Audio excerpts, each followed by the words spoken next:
Jail is a university of crime. कि चलो आओ आज एक कहानी मैं तुमको सुनाता। And the ashram for reformation also.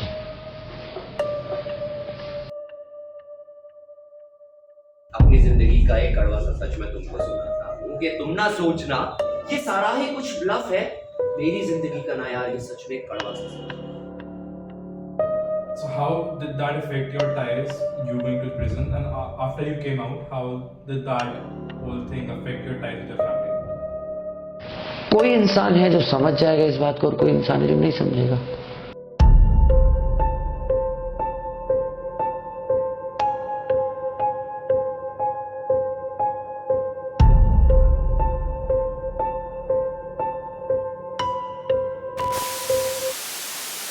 कि डर जाता हूँ जब रूह वो दास्ता दोहराती है, वो बीता मंजर मुझको जब वो याद कराती है।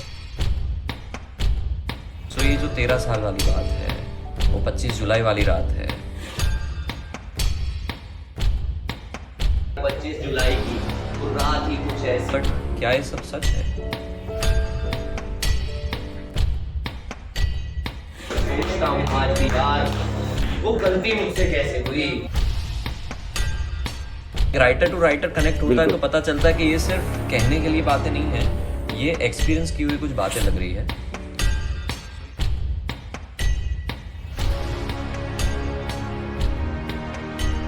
कि दोस्तों के साथ मिलके गलती ऐसी कर डाली अपनी जिंदगी में, मैंने जेल ही थी लिखवा ली। पर उस गलती की वजह से है नजरें मेरी छुपी हुई, पर लगता है आज भी यार। So 13 years I cannot say कि नहीं यार ऐसा नहीं था वैसा नहीं, but खतरनाक थे चेहरे और खौफनाक तो मंजर था। I was on a wrong place, on a wrong time, with wrong people. मुंह के सबके मीठे और हाथों में सबके खंजर था, और आंखों में थे आंसू और दिल में मेरे समंदर था। पर आज मैं याद नहीं करना चाहता यार उस वक्त क्या क्या था। That's it.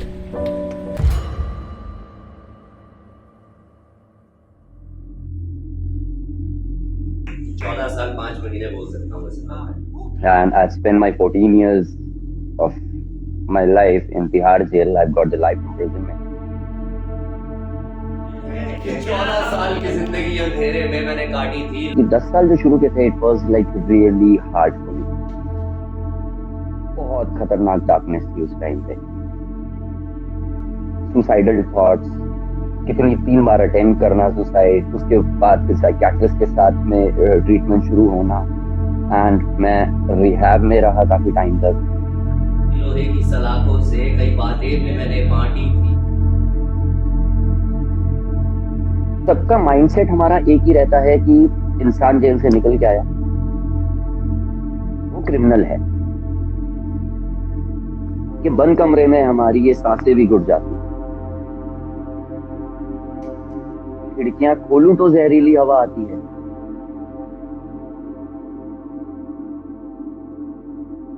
क्योंकि वो एक ऐसी जगह ना मैम, जहां उस अंधेरे में जो एक बार घुस गया ना, तो बहुत मुश्किल हो जाता है लोगों के लिए ना दोबारा से निकल के उस रोशनी की तरफ आना। वो मुझको पहचानती थी, मेरा सच भी वो जानती थी। मेरे को सबसे बड़ी बात ना दुनिया की एक चीज समझ में नहीं आती है कि everybody is worried with so called society and so called समाज। क्यों भाई? और कुछ वक्त के बाद ना यार, कसम से हवा भी मेरा पीछा मारती।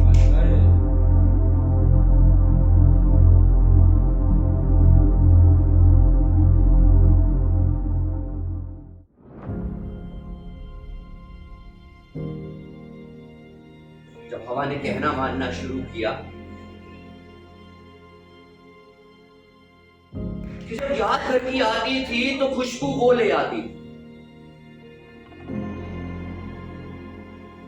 मैं अपनी मॉम को देख भी नहीं पाया था लास्ट टाइम पे। तो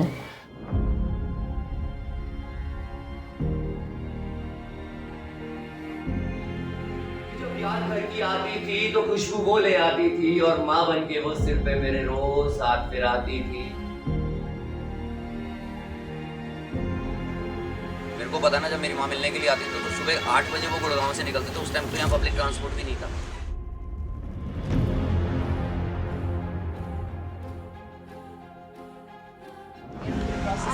पूरे प्रोसेस के साथ वो दौड़ रहे थे। लॉस्ट माय मॉम इन 2010 में मुझे कन्विक्शन हुआ। मेरी मॉम को ये पता लग गया था कि हाँ इनको कैद होगी, और मैं सोता था रोते रोते, माँ ख्वाबों में आके मेरे, कैसे कानों में मेरे बस लोरी आती सुना। माय मॉम नहीं बर्दाश्त कर पाए इस बात, हार्ट अटैक आया। उस टाइम पे भी क्या हुआ है, मेरी इंटरिम बेल पुटअप की गई कि मदर एक्सपायर हुई है। जज, वही सेम जज जिसने रॉन्ग आइडेंटिफिकेशन पे उसको छोड़ा था, वही सेम जज कहता है कस्टडी पेरोल दे दूंगा, ऐसे पेरोल नहीं दूंगा। मेरी दीदी खड़ी है, मेरी कजन्स खड़े हैं वहाँ पे, वो यही बोल रहे हैं कि घर में किसी को नहीं पता है कि ये जेल में है, कस्टडी पेरोल नहीं चाहिए हमें, माँ मरी है, घर का बड़ा बेटा, सब कुछ इसने करना है। नहीं, लड़ते झगड़ते शाम को उसने मुझे दिया 14 दिन की। तो जिस टाइम पे जब तक मैं जेल से निकल के पहुंचा, मैंने अपनी मॉम को देखा नहीं, सिर्फ मैं फूल उठाने के लिए गया था।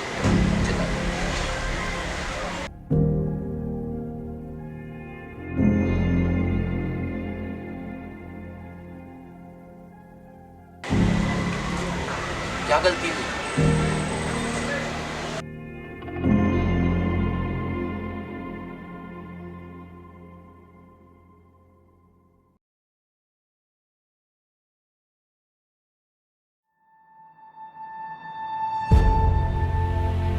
मैं ये स्टेबिलिटी खुद लेके आ पाया हूं अपने लिए, नहीं तो हकीकत तो शुरू कर दी रैंडम, हम लोग इधर उधर मार्केट्स में जा जाके हम जैम करते थे। और हकीकत का ना मुझे भी नहीं समझ में आ रहा कि एकदम से आया कि चलो कर देते हैं शुरू, हो गया दलाल। बोला तो ये बात है 21 की। तो मेरे एक फ्रेंड है अथर, जॉम्बी नाम है उसका, and he is a very beautiful pattern. उसका फोन आता, कहता आशीष भाई, कह रहा अपना कौन और गिटार लेके आ सकते हो? मैं कहा कहाँ पे? कह रहा आशू की टपरी पे, एंड इज अ चाय की टपरी। काफी पूछा, मैंने अपना कौन उठाई, स्कूटी और गिटार रख के पहुंच गया भाई। हम लोगों ने जैम करना शुरू किया। चलो एक दिन जैम किया, हमारे पास में 20-25 लोगों का क्राउड था। अगले दिन जैम किया, हमारे पास में 50 का क्राउड हो गया। तीसरे दिन जैम किया, हमें पुलिस उठा के ले गई। हाँ सच में, हमने जैम की जगह पर ट्रैफिक जैम कराया हुआ था। मगर सर मैं 14 साल तिहाड़ काट के आया। उनकी आंखें खुल गई। And that पुलिस वाला गाय, and he was like, यार करना क्या चाहता है तू जिंदगी में? मैं कहा साहब ये छोड़ दो, बस मेरे को ये है कि मेरे को अभी ये पब्लिक से बात करनी है इस बारे में।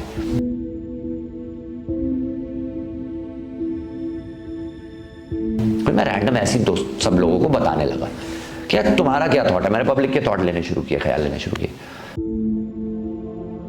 सबका कहना ये था, कोई होता था जो मुंह बना के चला गया, कोई अपने दिमाग में कुछ और लेके बैठा, कुछ ऐसे भी हैं जो साथ में आके खड़े हुए कि नहीं आशीष भाई हम लोग आपके साथ हैं,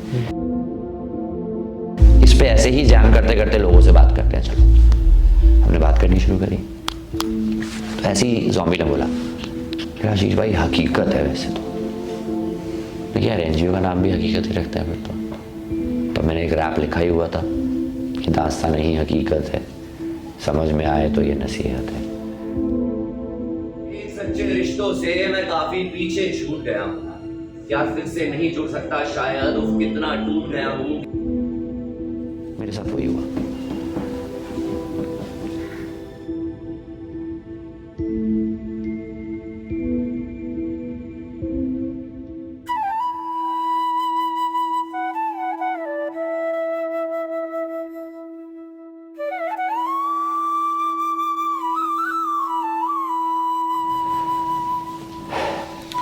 ऐसे ही कहानी चालू हुई।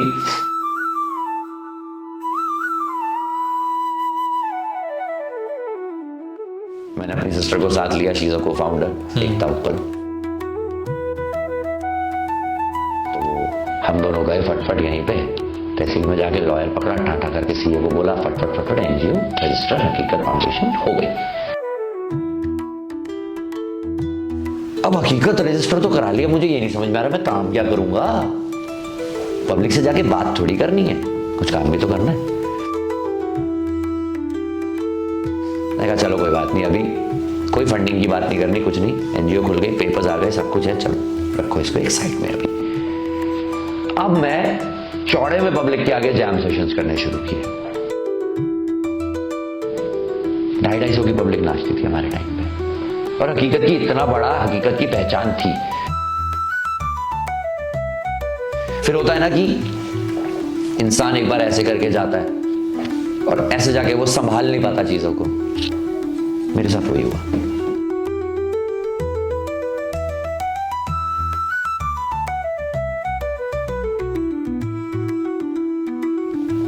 नीचे गिराने झुकाने के लिए तो फट पहुंच गए। हकीकत फाउंडेशन के साथ 800 से ज्यादा लोग थे और वो ऑर्गेनिकली खड़े थे। साने हकीकत एक मैंने कॉन्सेप्ट निकाला हकीकत फाउंडेशन से, द ओपन माइक स्पेस।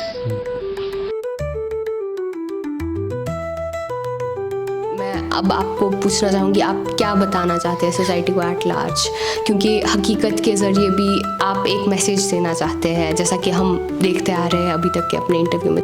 मेरा इस larger society, so called society के लिए एक्चुअली एक ही मैसेज है,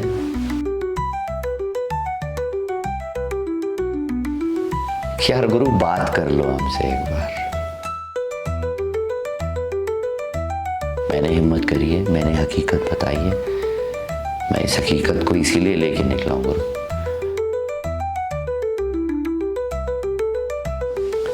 सच बता रहा हूं यार, न्यूज़पेपर में पढ़ के और टीवी में देख के ना बस हम बहुत आसानी से बोल देते हैं कि यार क्राइम रेट कितना बढ़ रहा है ना? क्यों बढ़ रहा है?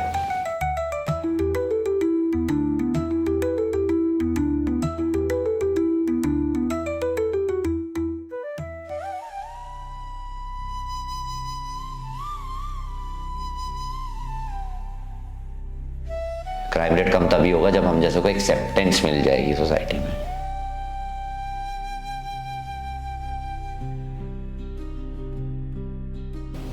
मैं जेल से छूट के आऊं, मुझे वापस जिस जगह मैं नौकरी करता था मेरे को वहां पे नौकरी नहीं मिलेगी। कहीं और मैं जाऊंगा तो मेरे ऊपर तो केस लग चुका है ना, कहीं नौकरी नहीं मिलेगी मुझे। अल्टीमेटली क्या सोचूंगा मैं? चल फिर से क्राइम कर और निकल अंदर चलते हैं। This is the biggest reason crime rate बढ़ रहा है। काम करना चाहते हैं लेकिन बोल नहीं पा रहे हैं। So called society, so called रिश्तेदारी, कोई नहीं आया समाज सोसाइटी कहने के लिए, सबके सब ताने मारने के लिए खड़े थे।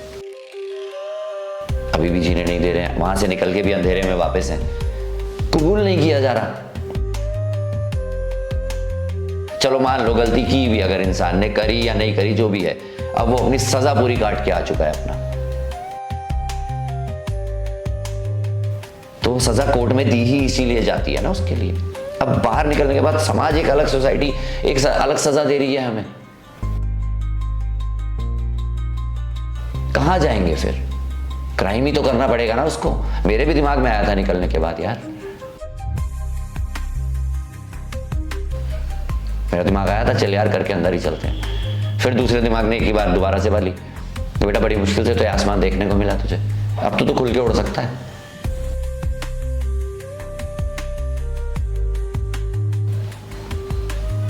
तो यार हम चाहते हैं खुल के सामने आना, हम भी पहचान चाहते हैं। ये पहचान नहीं है कि कैदी है, ये पहचान नहीं चाहिए जो एक्स इनमेट है।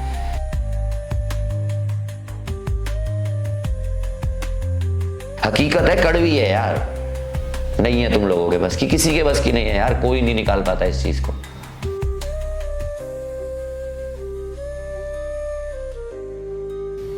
लेकिन एक बार हिम्मत करके तो देखो, बात करके तो देखो।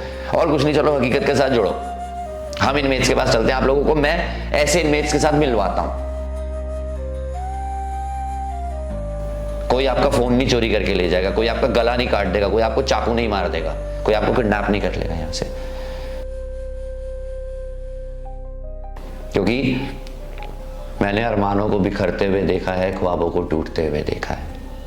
सुधरो की तो मैं बात ही नहीं करूंगा यार, मैंने बिगड़ों को भी सुधरते हुए देखा है।